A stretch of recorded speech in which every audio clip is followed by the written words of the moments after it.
4 ежедневни действия, които ни развалят стойката.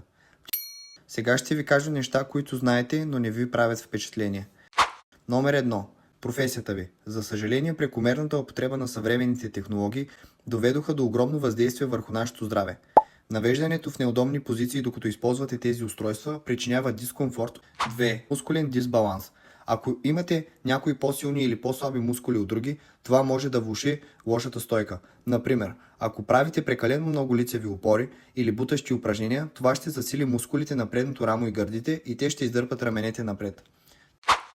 3. Травма. Ако някога сте страдали от нараняване, това предизвиква спазъм на някои мускули около мястото на нараняване. Това ще доведе до мускулен дисбаланс, който може да повлияе на стойката ви. 4. Тегло. Излишното тегло около средната част може да изтегли таза напред, извеждайки гръбначния стълб от подравняване и упражнява натиск върху долната част на гърба, което